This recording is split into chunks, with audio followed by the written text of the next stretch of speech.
Today's Teardown Sessions.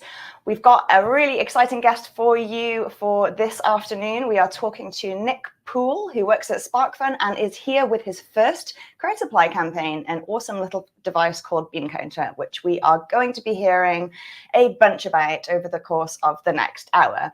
Before that, though, I'm going to be telling you the rules for for our usual giveaway. We do a mystery hardware box, which is filled with hardware and swag from all sorts of interesting things.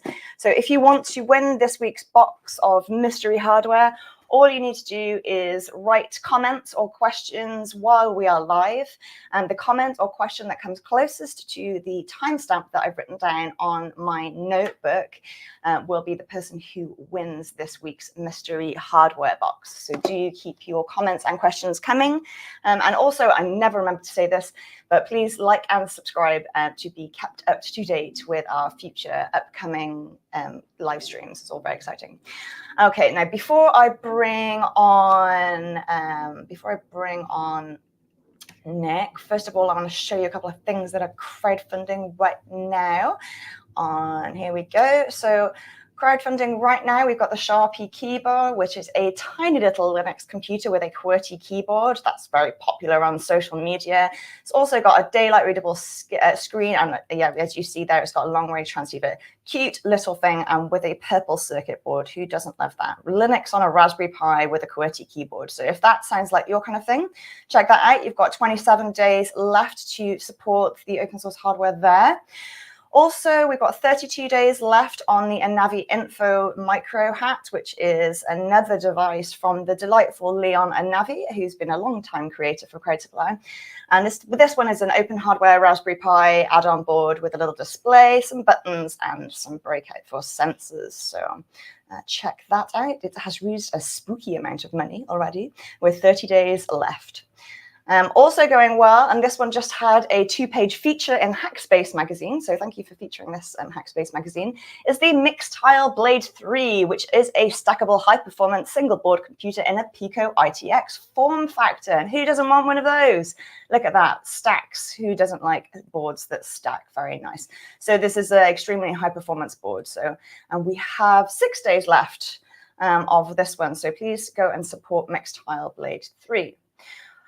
Also crowdfunding at the moment is the extremely popular Lime SDR Mini, the latest in the range from the Lime SDR folks. As you may remember, there was a mini campaign a while back, but due to the chip shortage, we had to make some adjustments. This is the brand new, exciting FPGA-based SDR. And that's doing pretty well. That's got 6 days left. So if you want one of those, hurry up, because you've only got less than a week left to apply. To fund them. Finally, I wanted to highlight our new apply page. So if you are interested in becoming a crowd supply creator because you're making open source hardware, we've made it a lot clearer on our apply page what you're getting into. So we tell you how much we tell you what the deal is, we tell you that we match funds, we tell you that you get an ongoing distribution agreement with Mauser Electronics, non-exclusive, which is brilliant. We do your fulfillment, and yeah, we actually invest as well. So if you raise like 50K, we give you between 25 and 50K on top in advance in orders. So it's actually, there's lots of good things about that we've not necessarily been that communicative about before. So there's a bit more of an open book on what actually you can expect with the crowd supply campaign. So have a look there on the apply page if you are looking to create some open source hardware in the near future. All right, so that's what's going on at Crowd Supply. Let's take that off. And we are going to go back and we are going to bring on the delightful Nick Poole. And let's see if I can bring him in. Hello, Nick. Hello. How are you doing? I'm doing all right. How's it going? Awesome. How is it going? It's going all right. It is, isn't it? So actually, dear viewers, before we start nerding out about hardware, and believe me, there will be plenty of nerding out about hardware, and I also want to hear about your exciting renders, Nick. That's something I'd hopefully like to talk to you about today. But before we move on to that, we did both want to have a short conversation about what is going on today. Now, as some of you have probably already seen, there has been a large erosion in the rights of women today and people who are getting pregnant in the United States. I am from a different country, and this is extremely distressing for me, and as it should be for all the rest of you. I mean, the only thing I've not planned anything to say, but I just wanted to express my dissent and my displeasure. My sister lives in the UK, but she had a non-viable pregnancy and had to have an emergency abortion as healthcare. If she was living in the southern states, she would be dead right now. And her children, my beautiful niece and nephew, would not exist. So I would urge you to think beyond your, please get involved, please donate to Planned Parenthood, to the ACLU, so that we can fight this. And also, please just stand up and be counted, because people will die starting today. And that's what I have to say about that. Nick, was there anything that you would like to add?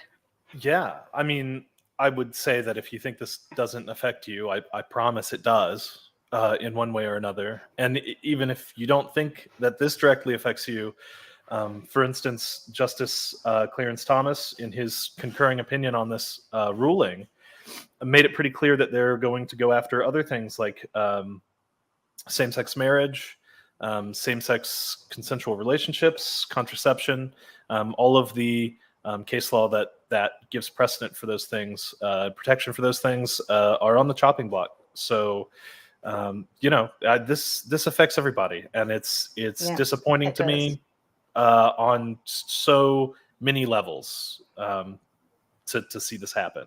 So, it's true. Anything that you can do to get involved, to make your voice heard, is important, to say the least. I'm not allowed to vote. I'm not a citizen yet, and I am loath to go out and protest, because if I get taken by the police, I can be deported. So please go out and shake your banners for me, and for those in your life that will be affected by this ruling, which is probably almost everybody that you know, as Nick said. All right. So that's been said. You all know how clear we are and what positions we have. So let's talk now about hardware.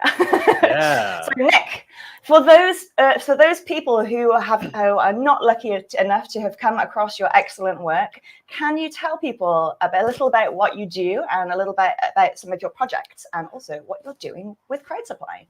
Yeah, sure. So my name's Nick. I've been an engineer for Sparkfun Electronics for 11 years or something, more than a decade, 11 or 12 years. I literally can't remember now. And yeah, I'm an electrical engineer and a product designer in the SparkX department. So I churn out a lot of those little black boards from Sparkfun. And then in my free time, I tinker with all sorts of things. I have a YouTube channel called Signal Ditch, where I try to post updates fairly frequently about what I'm working on, especially lately. I've been getting into ultra high vacuum systems and trying to build vacuum tubes, which has been an adventure. And yeah, besides that, I also have been making art of vacuum tubes for a while. Yes. These 3D renderings that sort of imagine a world where we didn't really figure out integrated circuits, and so we needed to keep shrinking vacuum tubes and integrating them further and further to sort of end up at the level of technology we have today, but completely thermionic instead of semiconductor. So that's something I do. And then, yeah, I designed this thing called BeanCounter, which is what I'm working with Crowd Supply spotlight you on. So we can have a little bit of a look, right? Yeah, for sure. Ooh. Yeah. Look at that. Beautiful thing. You can do the beauty blogger thing. You can put your hand behind it. Yeah, that's right. There we go. Look at that. Perfect. There we are. And so, upside down. Perfect. Oh, I love the hand tats as well. Yeah. We've both got resistor symbol tattoos. Yeah, we do. So this is a small pocket-sized, battery-powered 0603, or actually any 8mm partial real cut tape component. You can count it using this. And it was something that I threw together as a project for myself. And then I was tweeting about it, and people seemed really interested in having one. I made it open source and said, yes, of course you can go and make your own if you want to. And everyone was like, I just want to buy one. And I said, okay, we'll try to figure out a way to make that happen. So tell us a little bit about the BeanCounter itself. What's it comprised of? Like, how does it count those beans? Yeah, so it does that by actually counting the holes in the side of the tape. So on any piece of cut tape, you'll have little sprocket holes, right? And this is used in manufacturing to actually feed the tape into the machines that place these components. So this is a piece of 8mm tape, and you'll see that this, some of this is this black plastic tape, some of it is a punched paper tape. There are other colors of tape as well, but basically it all has that same hole pattern. So if you count the holes and you know the pitch of the components or how often they occur on the tape, then you can just sort of count the holes, divide by that number, and you get the number of parts that you've counted. So what the BeanCounter does is it counts those holes as you pull the tape through this slot in the device. So I've got sort of a slot here that matches the profile of the tape. You pull the tape through, and there are two photodiodes.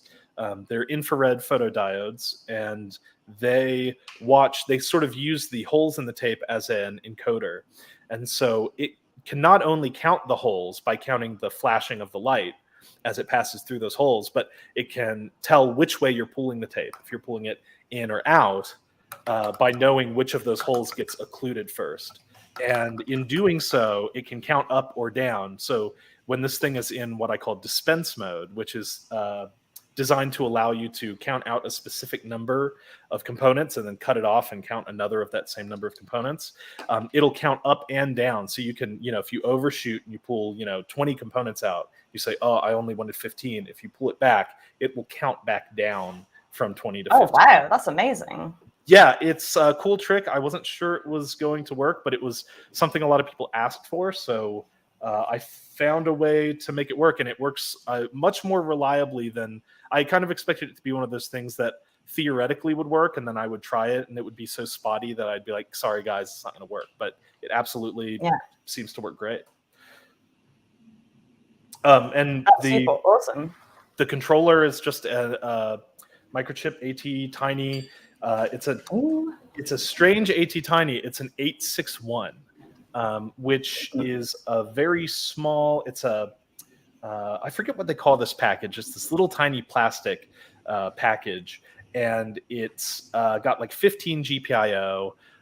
It's got an internal resonator that it can PLL up to 16 megahertz. So I'm running it at 16 megahertz without an external oscillator. And I've got an Arduino bootloader on there. There is a brilliant Arduino core for all of these AT Tiny type devices written by Spence Condi. You can find it on GitHub, and he has all sorts of devices built into that core. And the AT Tiny 861 was one of them. I was just going through that list looking for a funky little microcontroller for a different project, and I found that one, and it just happened to be what was kind of on my mind when I designed the BeanCounter. The fact that it's small, it has lots of GPIO so that I could directly drive a bunch of the LEDs that are on this thing. And the fact that it could clock so high without an external crystal made it a really attractive option. That's exciting. Well, that's very cool. And I wanted to ask you actually as well. So your work at Sparkfun, is that mainly open source hardware as well? Mm-hmm. Yeah, That's everything. And why did you, what brought you to the world of open source hardware? And, why have you continued to swim within that ocean? Well, I think, I got to hardware in general just the same way I think a lot of people do, from being interested in computers and electronics at a young age, and then sort of working my way into actually wanting to make things because the things I wanted either didn't exist or I couldn't afford them. And so I found ways to make them from other things. And then once you get into that world, you start to run into just a lot of... There seems to be sort of multiple camps in terms of how we're supposed to treat intellectual property. And for me, the most infuriating one is this sort of idea that, you should design a thing and you should patent it, and then you should, work with someone to make as many of them as you can and sell them, and then use the patent as a tool to, the way that it's designed to be used is to exclude other people from making it while you recoup your cost. But generally speaking, I mean, there are not huge costs associated with these sort of small inventions, if you want to call them that. And so how much of an invention is a breakout board for a chip, Exactly. Right. I mean, you're working just on pulling out some pins and putting Right. some lines on a PCB, Right. I'm really loath to call myself an inventor or to call anything I've designed an invention. I really think of myself as a designer. But I think even if it was an invention, that doesn't really change my personal feelings on intellectual property, which is that, I think the idea of a patent isn't bad. I think if the idea was to incentivize people to share knowledge, right? The whole idea was you have to make it public in order to get that legal protection. But that legal protection is supposed to run out. It doesn't seem to run out anymore.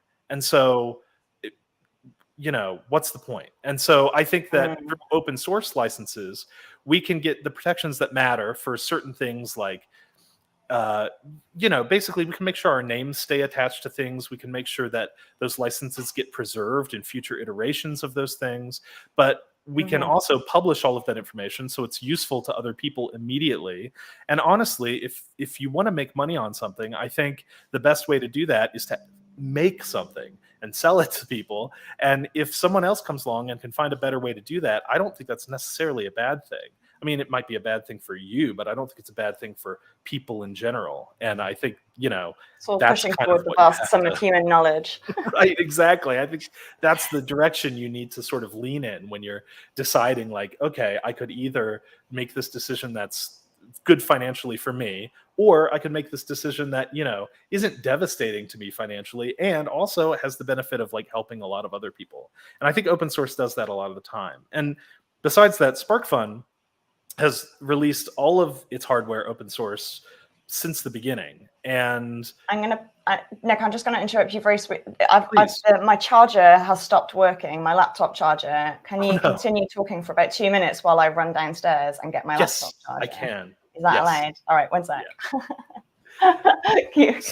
Tell people about Sparkfun's open source ethos. I think that would be really interesting. Absolutely. So yeah, Sparkfun, I joined on in 2011, and since the beginning, and since I've been there, every piece of hardware that we've developed has been open source, released under an open source license, and we publish all of the design files and the schematics and all of those things on the website, sort of readily available, so that when you look at the thing, you can immediately pull up the schematic, you can open up the files in Eagle, you can order your own if you want to and build them up yourself. It's absolutely fine with us.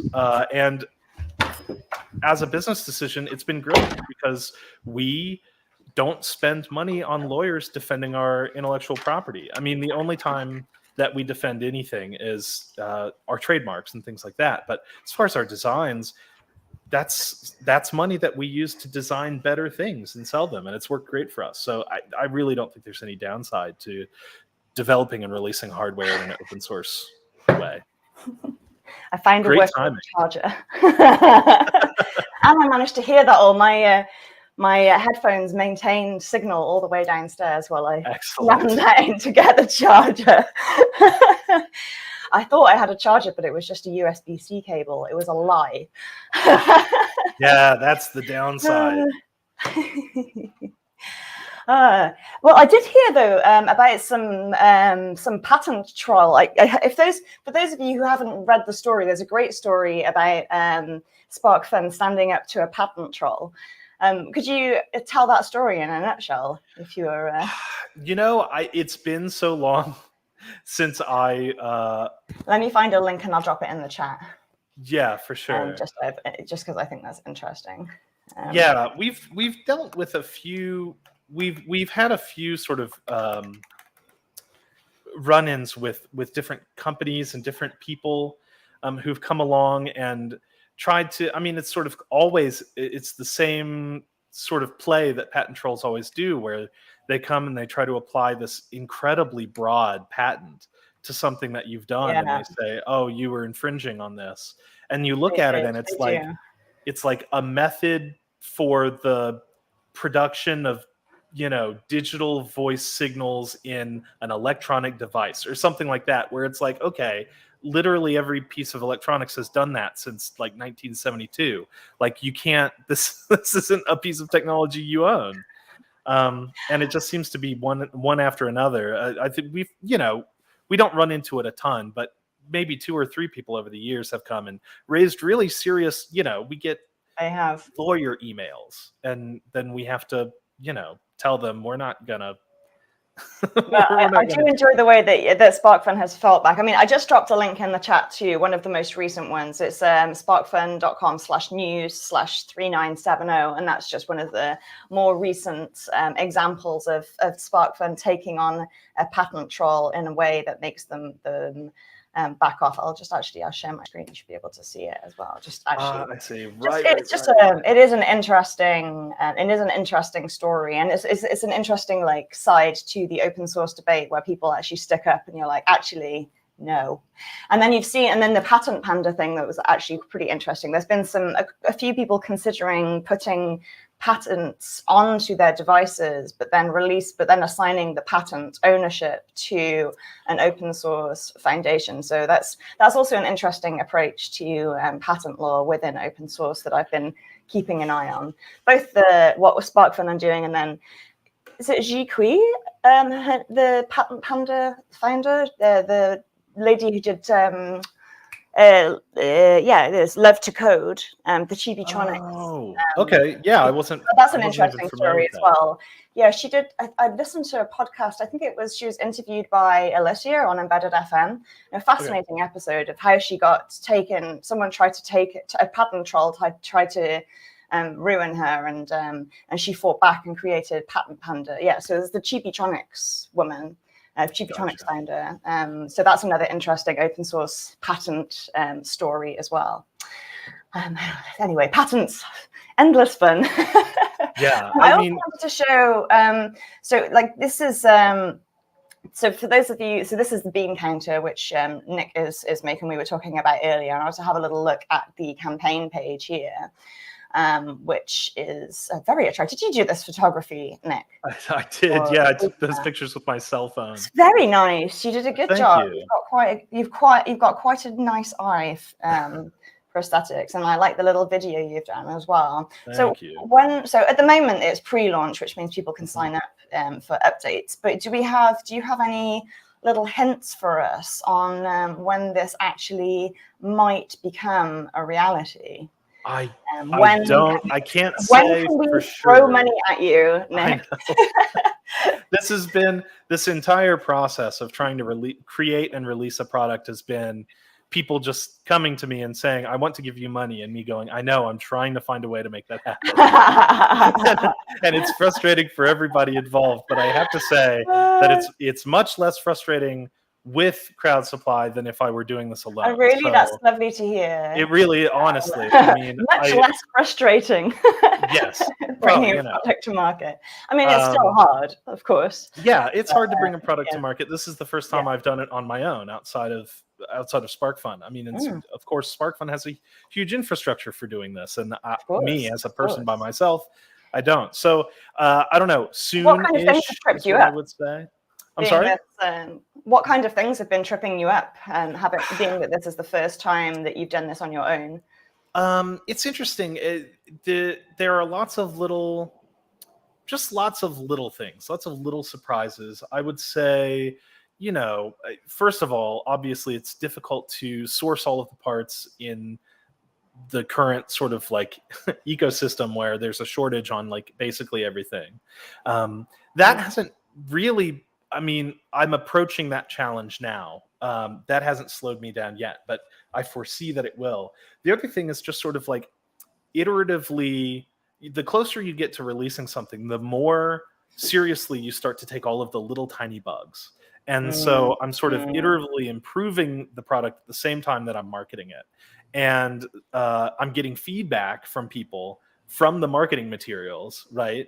And people are tweeting at me and saying, hey, I saw on the campaign page, it says this. Have you thought about this? And I try to reply to every. I mean, of course, people will come and have all sorts of suggestions, and some of them aren't feasible, or I just don't agree with on a design level. But a lot of them are really good ideas, and so I try to sort of chase those things down. And one of those things that came up pretty early on is that the original prototypes were built entirely out of FR4. This is just a bunch of Oh, PCBs all stacked up on top of each other. And that's let me just solo you so that people can have a look at that. Yeah, for sure. I'll do the beauty blogger hand here and see if I can get it to focus. Yeah. So you can see the How many mouse layers? bites on the side of the board. I think can it's see that, 7 yeah. layers on the maybe it's not quite that many. 1, 2, 3, 4, 5, 6 layers at this end, and then I think 4 layers on this end. And you're using FR4 with what, clear solvent? Yes, with so basically in the display layer here, so I have a few layers of just it's just PCB with the digits routed out of it, so it's just holes. I see. And then on the top one, there's no mask and no silk screen and no metal, and so you just see straight through the clear-ish. It's like a yellowish FR4. Yeah, I know. It's the kind of stuff that you see when you. In fact, well, this might be a great time to just give a quick shout out to some of the people who've joined us, because one of them. So we've got David here from iShot DR saying, "Sup, nice to see you, David." We've also got Twinkle Twinkie in the house, and actually Twinkle Twinkie's boards. This is what was the first time I saw that see-through panel that you were talking about. So the first time I saw that technique, I should say, within BadgeLyfe. So nice to see Twinkle Twinkie here. Look, big fan of your work. David's also said, heck yeah, memory LCD. And Jason Kuhn from Evil Genius Labs, nice to see you. Thanks for turning up. Says, hello all, I cannot wait for the BeanCounter. Me either. Exit the spot so layout so we can see this. We've got also says, gimme.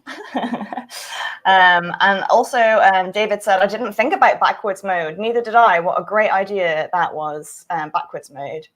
And then over Poole, so you push back to reduce current. Yep, absolutely. Some support for open source and Sparkfun's legal fees, some hatred for trolls, which we love.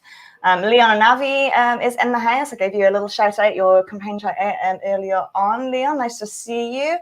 He's very supportive of BeanCounter, says it looks like a great project. And then I've got a question here, which we'll put a pin in for a second, from David Wheeler. Hi, David. Nice to see you here. Saying, what work did Crowd Supply do versus what did you do? The kind of breakdown between the division of labor there.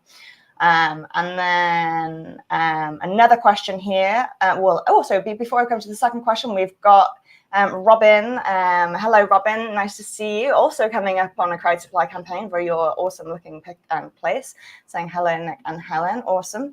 And then, so the other question I got was, were there other projects that you saw that inspired the design? It reminded me of the CypherCon 4 tape reader badge.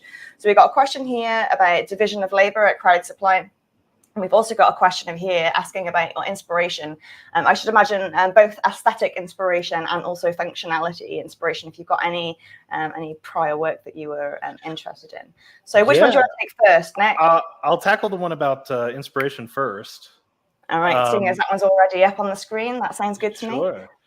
You know Twinkle Twinkie yes. from SuperCon. Yeah, okay. Yeah, for sure.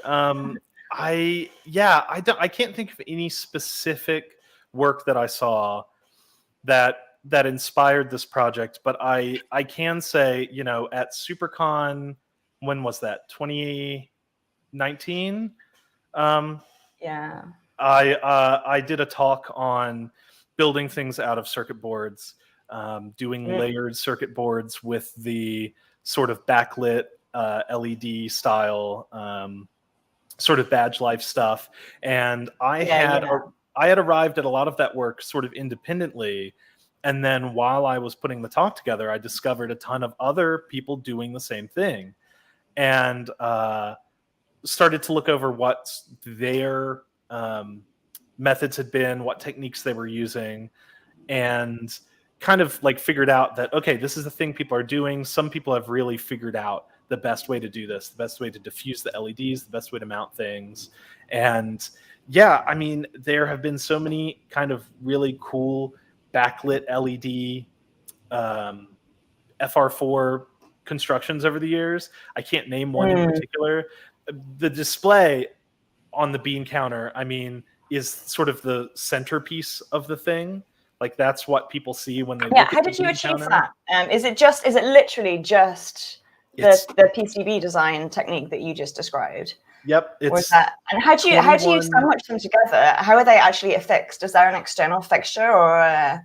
So they are, in the original design, they were held together. I mean, they still are, but they're held together by pins that run all the way through. So they've got header pins in them. I think there's 10 or so header pins that run through the design.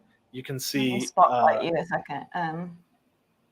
Yeah. So just those little dots. So like in between, like the colons, essentially. Yeah. And they're just plain headers, like header pins. What soldered in there? Soldered in there, soldered on the top and on the bottom. So it holds all of the boards together, and it also connects the circuitry between the top and bottom. I do. And on the original design, do you clamp it while you're doing it? So on the original design, I had to clamp it. On the new design, if I open up one of these 3D, oh, here we go. So this is the 3D printed component for the new design. Ooh, and it is this big monolithic chunk. Yes. And it, so I don't need the PCBs in between because now I have the resin acting as the mask. And also it acts as a fixture to clamp the boards together while I'm putting the pins through. And the holes for the pins are slightly undersized, so they press fit into place. And it sort of becomes its own soldering jig.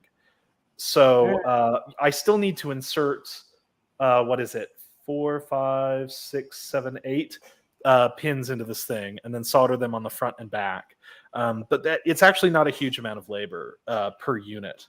And so there are other ways that I could have held them together, but none of them were really less labor intensive. I mean, there would be fasteners involved.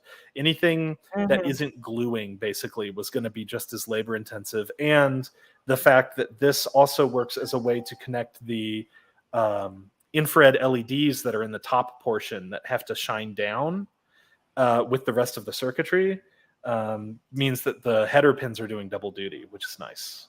Yeah, that is nice. I know Twinkle Twinkie mentioned this tape reader badge. Follow-up questions, actually. Come on, go on, finish your thought.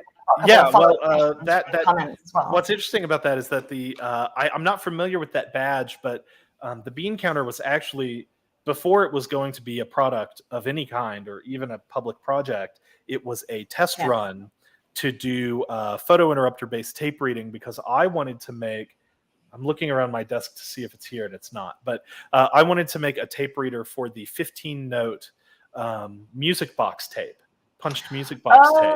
I wanted to do that for ages too. Yeah, oh my goodness. I have a layout. I have a layout in Eagle. You do? This was my first, and I saw recently someone else is doing I've got one, several as well. music boxes. Actually, my friend Jerry, who you'd really like, he's got one of the old pianos that takes the player pianos in his house. Yeah, he's got one. Beautiful. If you come down to Portland, we'll go around and we can play on that piano. It's so fun. Excellent. I've never seen one in real life before. It's like such an old-timey Wild West, like automated piano situation. And I'm like, surely there must be some kind of way to automate the punch hole process. Oh, absolutely. Super cool. All right, let me move on to a few other questions we've got here. David Wheeler says, how similar or different from the current iteration from the original FR4 stack? Circuitry-wise, it's almost identical. Mechanically, it's different because it only requires 2 PCBs and then this 3D printed bit in the middle, which is SLA printed. I'm partnering with WeNext to have those produced, and they have made some really excellent quality I'm not familiar with them. 3D prints. I wasn't either. They're in China. WE Next. WENEXT. And somebody else recommended them to me on Twitter because I was complaining about the quality of some other people I tried to work with. The JLC PCB 3D print service was great, but they only make one color of resin. They only use one color of resin. The PCBWay service was fine, but I was afraid that because it isn't their primary offering, that lead times would be longer. The print quality wasn't going to be as consistent, even though it was okay.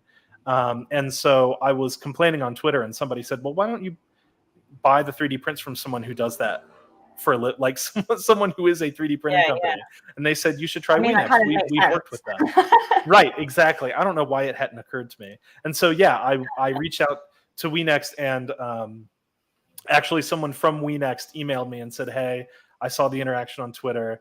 I want to, see if we can get you taken care of. And we started to talk, and I got some prints from them. They look fantastic. They've been very consistent. So that's what we're doing. I have designed parts to be injection molded before.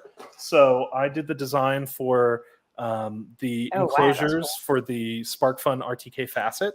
And so I have experience designing for injection molding tooling, but these don't really lend themselves particularly well to that process. And the tooling costs for the number of units that I plan on selling just don't make sense. It would raise the cost of the finished thing too much. Yeah, for sure. Unless you're selling like 10K units, it's hard to justify the setup costs for injection. Absolutely. Molding. Although it is cool. Have you ever been to an injection molding factory? No, I haven't gotten to go yet. I went to one in Shenzhen. I did a few residencies in Shenzhen and got to go to a bunch of factories. And I went to one of the injection molding places for Lego, and it was so cool. It was so cool awesome. Seeing like an injection. I didn't get to see the bricks getting made, but like it was super cool, like to see it in action and to see these like vast things. Lego is building a massive factory in my state. Should do. You should try and go and have a look. Actually, actually, my favorite factory from there was I went to. You'll laugh at this, but I went to a cardboard box folding factory, and it was so fun. It was like hypnotic. All of these like big robots like folding and watching the corrugated cardboard being made with like this flappy paper mache. It was so cool. I would love that. I love things like that. It was really cool. Oh, my family were like, oh my goodness, you're such a dork. I'm like, yep. Oh dear. All right, more questions from Twinkle Twinkie saying, while chewing on my 2022 badge, I remembered the BeanCounter and how you're doing 7-segment displays, and that directly inspired the clock design on my badge. Oh, that's excellent. Pretty cool. Is that the fuzzy Totoro clock badge that I've been seeing on Twitter? I saw it on Twitter yesterday. Because that's fantastic. Is that the one you're talking about? So, if that's the one if not, let me know what it is and I'll bring it up on Please, yeah. I know. I'm always loath to try to attribute projects to people on live feeds because I always mix them up. And then I always say like, oh, you're the one who did this. And they're like, no, that wasn't me. I'm like, no, I got it wrong. I'm almost certain about this one. Oh dear. So Robin Writer has said that he really loves the BeanCounter, as do we all. Very nice idea and very clever engineering. Subscribe to updates. I will back this for sure. Definitely, I want one on my bench for reals. And he also asked a question saying, how are those being manufactured and can you get them PCBA'd? So we did cover that question a little bit by talking about the enclosure. But yeah, I was curious as well. Are you getting like several panels made? Are you getting them like cut out and sent directly to you? Are you getting them assembled? Like, is it just those 8 points of solder assembly that you're doing yourself, or how much are you outsourcing compared to doing in-house? So I run what I would call a micro PCBA. I have the machines to make quite a few boards at a time, but I only have the manpower to make a few boards. Yeah. And so I do a few sort of medium-sized runs of boards for a few clients a year, basically. And I had originally thought, well, I'll warm up the reflow oven and pick and place machine, and I will build these myself. That makes sense.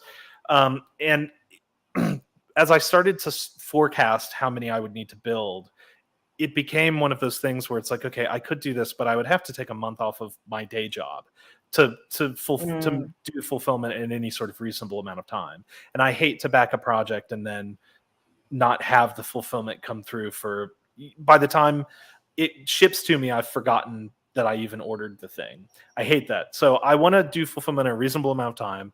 I don't want to piecemeal it over the course of several weekends for the rest of the year.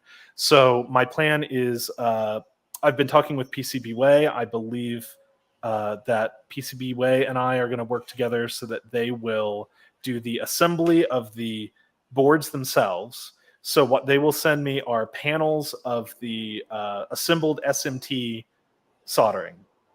So Okay. it'll be the front and back of the BeanCounter with all of the parts mounted.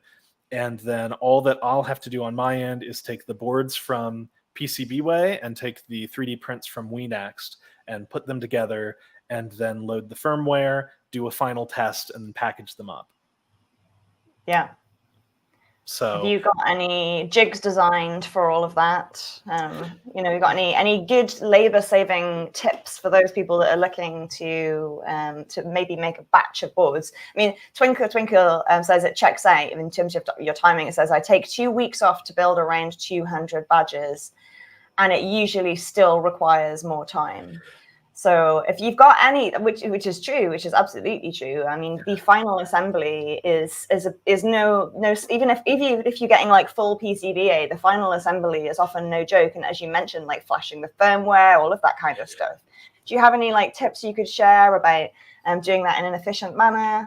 Yeah, I mean, or you know, all I would say is, you know, in my experience with Sparkfun, we use a lot of pogo pin jigs. I know that there's been a ton of talk about that on Twitter recently, both about pogo pins and about like little spring pin things. And the springy pins. yes, like springy pins. Arturo, flexi pins. Flexi pins. Yeah. Arturo, what's his Twitter handle? Arturo 151 something. Anyway, Arturo Electronics Arturo has been doing some interesting things with flexi pins. Yeah, something like that. Yes. So anything that's like that, where you can make a really quick electrical connection. So for programming these things, I plan on having a jig that I can basically take the finished BeanCounter and just press it down onto a thing, and it will automatically detect that it's there, start to load the firmware, run a quick test that flashes, hey, there it is. That will flash a bunch of numbers so I know that the whole display works. And then I can move on to the next one. And so I have been looking into maybe even doing the sort of jig where it clamps a bunch of units down and then gang programs them at the same time. I just haven't decided if I'm going to need to get to that level of time saving. But at the very least, I mean, pogo pin jigs and clamping jigs, I'm going to have some sort of thing that will align the PCBs and 3D prints so that I can drop them into a hopper and just press down on them and snap them all together very quickly. Just, you know, take basically the exercise is just to build one up on your bench. And at every step that two things have to meet each other, you think like, okay, this is taking me 30 seconds. So if I do 200 of them, that's 100 minutes. And that's if I do them one after another. And, you know, how do I make that take less time? Yeah, for sure. Did you see that there was a campaign earlier on in this year, Pixie Chroma? I don't know if you saw those. They do like these LED matrices of the smart LEDs, basically. Yes. But they had this really adorable testing jig. Did you see that? I did. It's like a little square testing jig that you put down, and basically it had like a little robot face. So if it passed the test, it came up with like a little smiley face, and if it didn't, it was just like sad. And it was the first ever like anthropomorphized, I can never say that word, piece of testing equipment that I've seen, and I was like, this is adorable. I think we should make this a trend now. Yes. Cute testing equipment. Yes, please. I know that the I forget, is it still the Index pick and place machine? For the company now is Oculo, I believe. But their testing jig physically prints out a little thermal paper receipt that shows all of the tests that the unit has passed, and they can actually pack that receipt with the unit as sort of like it's like putting a Benchy in a 3D printer, right?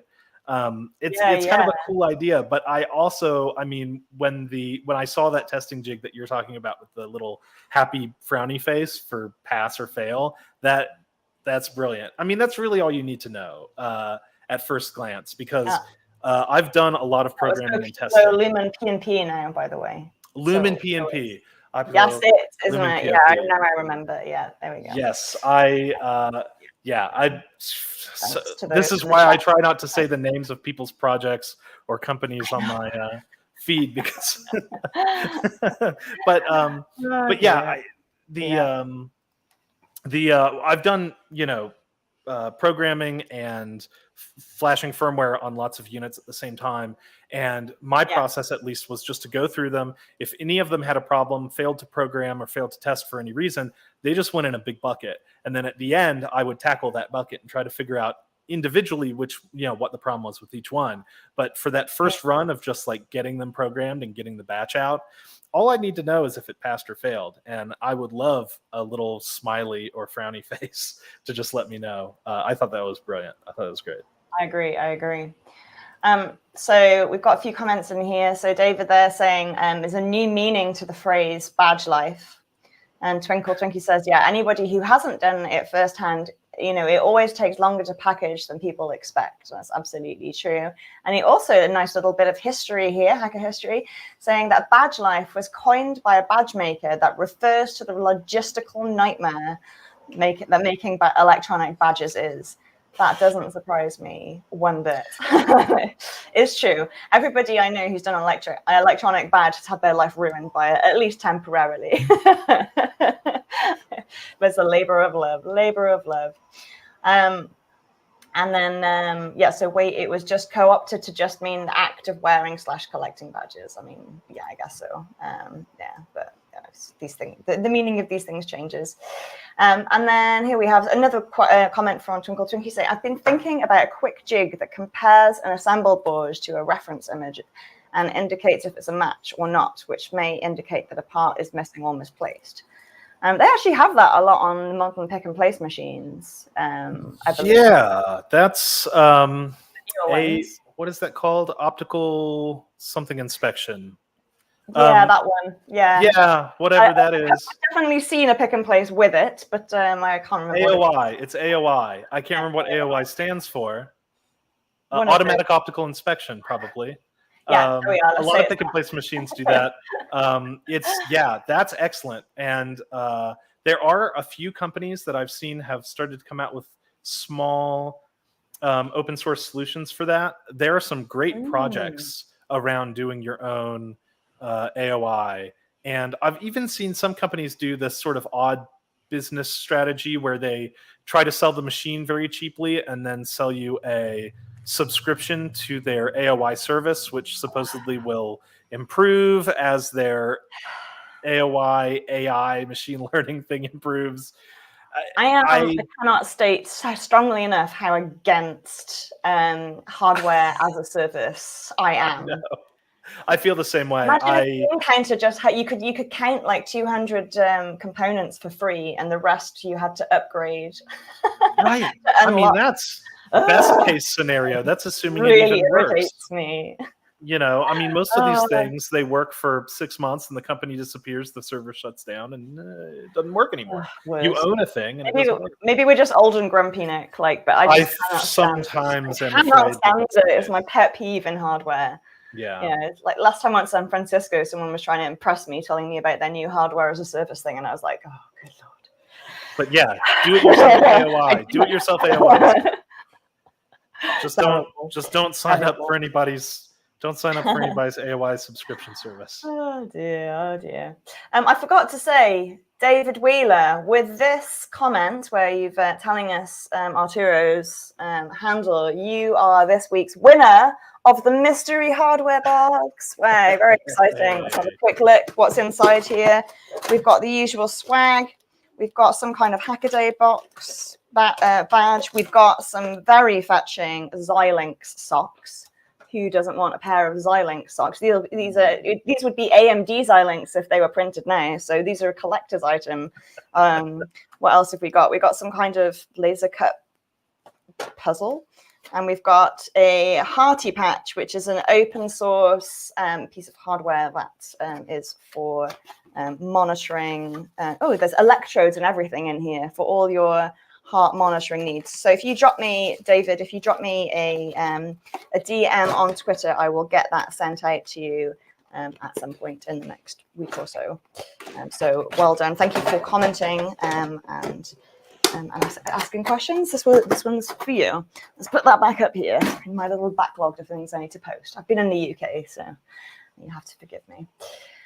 All right, what else did I have? We've got a bunch of other things. So we've got yeah, here we go. That's lots of people, lots of love for the Lumen PNP. Big shout out to all of those as well. There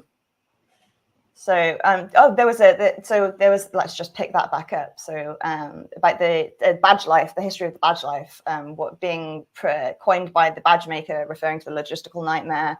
And now it means a bit more active wearing and closing. And Twinkle Twinkies replied saying, "Oh no, that's the wrong one. Here is the right." So he said, "Yeah, it means something different if you're a consumer of the badges, but that's okay. I think it meaning both is a good thing. Many badge collectors become makers themselves." That's true. Actually, there's been quite a lot of people coming into hardware design through BadgeLyfe, and specifically through like SAOs. Because they're a lot easier to design, and there's a whole bunch of things you can do, even if it's just a blinky LED, you know, and then people get into it. So I think it's a really important route into hardware design in the modern maker community, that's for sure. Who else? Okay, Salman Faros is here. Hello, nice to see you. You pop in every now and again. That's nice to see you. Hello. And oh yeah, and there's another shout out for or like diss for hardware as a service. So after the service shut down, there's only one thing you can do, and that is to tag Internet of Shit. Absolutely. Absolutely. Am I allowed to swear on this? Who knows? So that's all fun. And congrats, David Wheeler. There we go. Oh, can't wait to tweet my feet in those. Yeah, we've got some great socks. I get some great socks. Actually, my favorite socks at the moment are from Screaming Circuits, and they're like, they say on them, like, if you can read this, I need to update my bomb. Such a cheesy dad joke, but I kind of love them. I've got a couple. Those will be coming up in a mystery hardware box soon. I love putting a pair of socks in every box. It's kind of fun. One more comment about the SAO. So like Twinkle Twinkie says that SAOs were created to encourage new people to get into making electronics because misery loves company. Yeah, that's true. All right, somehow we are 52 minutes from our stream, Nick, and I have not even asked you about this. I want to bring it up before I start talking about it. This. Yeah. I want to know more about this, and I want to be able. Look at these.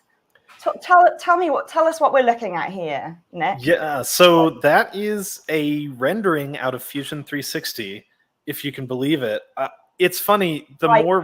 It's blowing my mind, Nick. The more renderings you look at from Fusion, the more you get good at recognizing things that came from Fusion. It has a very sort of a particular style to it, the material library, the way that it handles reflections. Yeah, so this all started because I was, what happened? I don't remember exactly the order of events now, but I had tweeted, it all happened on Twitter. I had tweeted about wondering, like, could you put a bunch of vacuum tubes in the same vacuum tube? Like, can you, like, does the envelope, can you just share the envelope, the glass portion of the tube, with a bunch of different devices and just pump down one device and have them all work? And a bunch of people replied and said, yeah, that's a thing that we did. There were a bunch of devices that had multiple diodes or pentodes and triodes and combinations of different types of vacuum tubes all built into one big glass envelope. And they got fairly complex at some point, but that was at the end of the sort of the end of that paradigm, right? When everything was moving towards integrated circuits. And so that technology didn't really get developed that hard. And I immediately was like, okay, well, I want to know what that looks like. What timeline are we talking about here? Like what kind of, what year, I think like in the late 60s? Yeah, 60s and 70s. I mean, vacuum tubes are still made today, but they are obviously used in much more niche places than they once were. We don't all have them in our televisions and radios, but most of us don't even have televisions or radios. Yeah, an old Wurlitzer that uses valves, I need to replace the valves and get it working again. But yeah, it is niche or like retro tech kind of stuff. Have you ever done any stuff with valves in real life, or is this purely imaginary for you? I have. So my obsession with, that's another funny thing, is that in the US, we've always called them tubes. And then in the UK, it's valves. Sorry. It's everybody on this side. No, I don't think so. I mean, I think everybody's probably heard them both, but I just know from the tubes. Yeah, tubes. Just radio tubes or vacuum tubes. Oh, okay, I didn't know TV that. You just taught me something. Yeah, tubes. Like a guitar amp would be a tube amp, right? But anyway, what was I saying? Yes, my obsession with tubes really just started this year, and I started buying a bunch of them on eBay. Just whatever ones were cheap. And I have a huge an absurd collection now. And I've been watching a YouTube channel called Usagi Electric. It's this guy, and I cannot remember his actual name off the top of my head, but he's in Texas, and he's doing he's building a vacuum tube computer. And the cool thing about his vacuum tube computer is that it's all relatively low voltage. It's like, I think it's 24 volts to negative 12 volts. So it's a 36 volt swing, which is low voltage for vacuum. And it was so cool that I had to experiment with it myself. So I actually, let's see if I have this. Sit beside me. They look so attractive. I'm going to scroll through these photographs again. Where can people find more of these? Have you got like a dedicated website, or do you just post them on Twitter? I post them all on Twitter, but I do have, if you go to the Patreon, which is patreon.com/integratedtherm, all of the renderings are public on the Patreon. Integrated Therm. Yes. There we go. And congratulations. Here we go. Look at this. All of the you don't have to become a patron to see the renderings, and so all of the public posts should be renderings mostly. And it's just a bunch of imagining what you could do with tubes. Some of these things, it's funny. I've invented something and then posted it on Twitter, and someone will come along and go, "Hey, that looks a lot like something that I have in my collection." And then someone will come along and go, "Oh, sure, we did that back in the 40s. They built these things for such and such." And it's like, "Oh, someone came up with this back in the day," right? And so there's a lot of the best stuff in my mind is just miniaturizing things that already exist. I mean, this thing you're looking at now is a very textbook X-ray source, but I've just shrunk it down to the size of a glass fuse. And it's spicy just photon flashlight. Yeah, exactly. Yeah. But they're beautiful. It's, glass and copper and nickel and what's not to like. They are extremely aesthetically pleasing. I like them a lot. I want to buy some prints, or really what I'd like to do, I've been talking about this for a little while with a few people. I really want to do like a hacker art show where we show, and get like proper art prints made of things like this. And like, I just came back from London where I was part of like a hacker collective art show, where we just showed lots of instruments. I showed a bunch of mine as well. And I was just there like, why don't we do this more? There's so many people from the hacker community that make these beautiful objects or these beautiful designs. I think we should, I think it'd be really interesting to see them in a studio or a gallery context instead of like just on Twitter. Do you know what I mean? I think that'd be really fun. I agree. Yeah, you had talked about this idea a couple weeks ago. I think that's such a cool idea. If you ever manage to put that together, let me know and I'll get prints. I will. But I'm just new in town, so I've got to find the correct venue, Sure. you know, and also things aren't open properly yet, you know, I don't know about this part of the world, but you were asking about you were asking about real tube things, and I made myself this little board that I sort of that I called bread tube. I thought that was a funny name for this, but it's a breadboarding system for low voltage tube stuff. So I've got breadboards and tube sockets. Yeah, it's just something I threw together. When's that coming to Crowd Supply? when there's a market for people playing with low voltage tubes, I guess. What do you mean there's not a market? Yeah, maybe there's like a market of 5 people, but I would be one of them.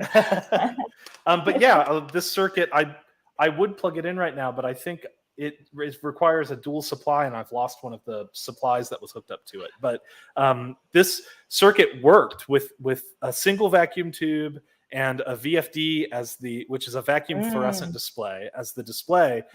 It made a latch, so you could press one button and it would turn the light on, and you press the other button, it would turn the light off. Just using a valve circuit, right? No transistors, no semiconductors, not even a semiconductor diode. All hollow state, right?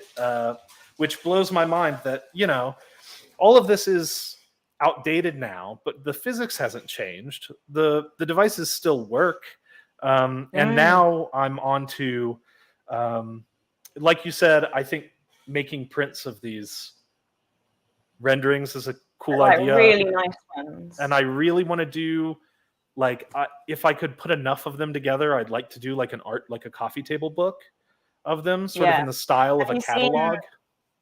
Speaking of beautiful coffee table books, I did want to give on the stream a shout out to something that's just been mentioned in the comments, which you're nodding because I think you probably know exactly what I'm talking about. Yes. So the Evil Mad Scientist Lab have just debuted some of the most beautiful, I mean, you've probably already seen them on Twitter as well. If you're already on Twitter, they do these really beautiful kind of cross sections of different types of electronics.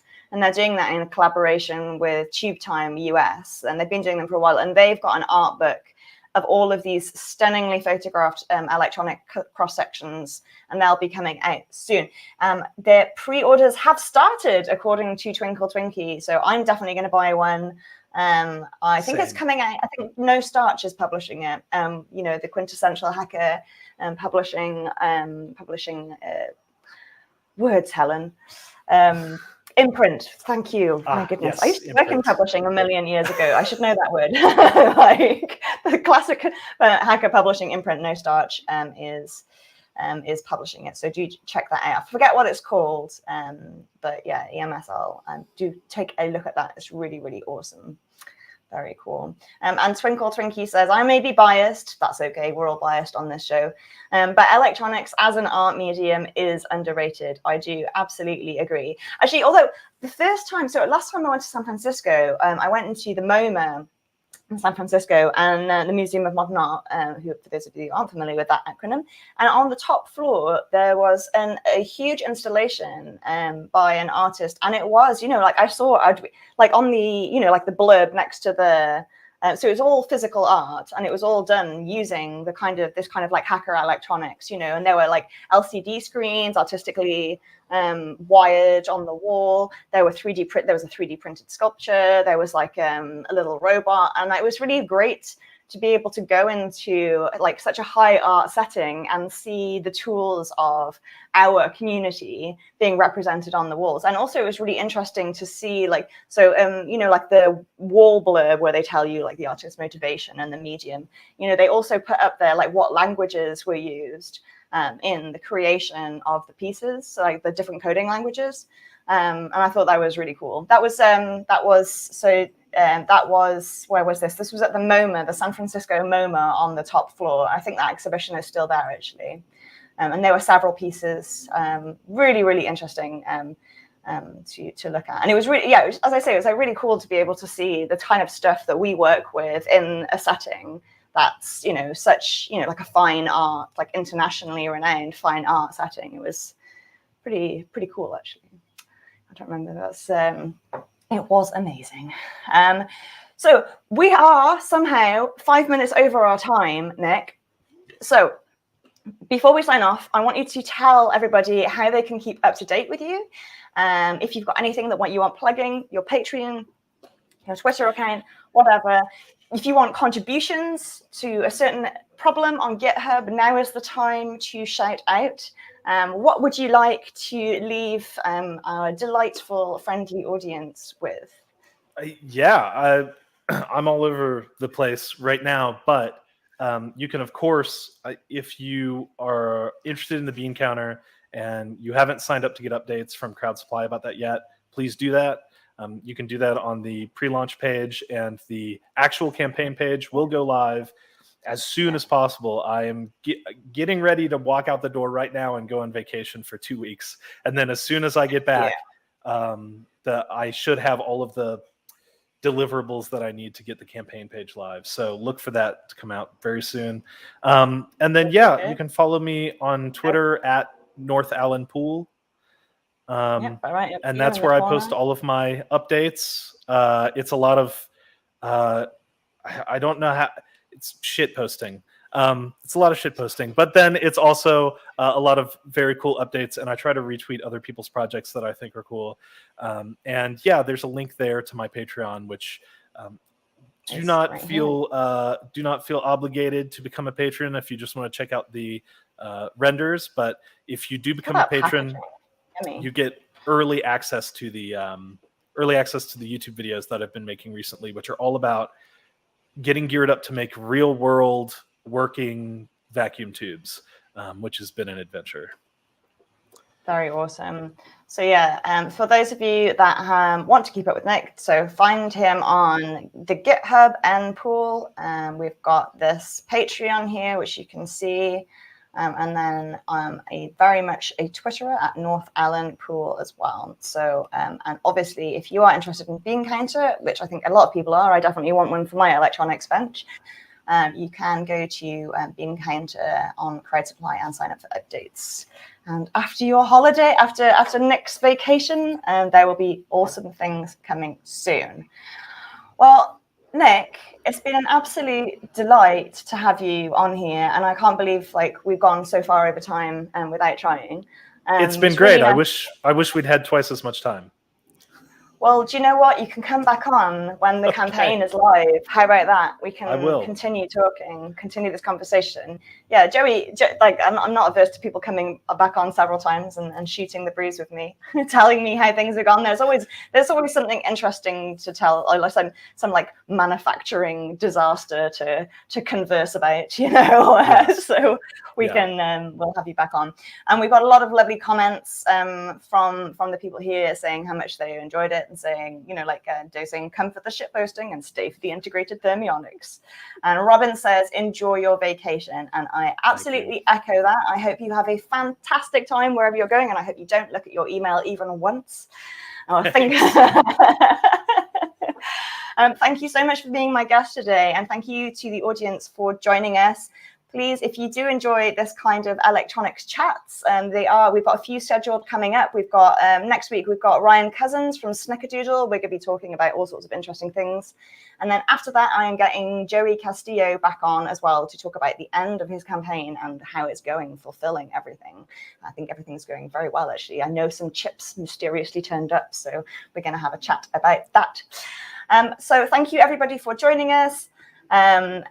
More thanks to David saying, great show, Helen and Nick. Thank you. Great session, y'all. Thank you, Dave. And Robin saying thank you to you as well. Have a great time. I will. Okay, right. Well, thank you very much, everybody, and goodbye. Join us next week.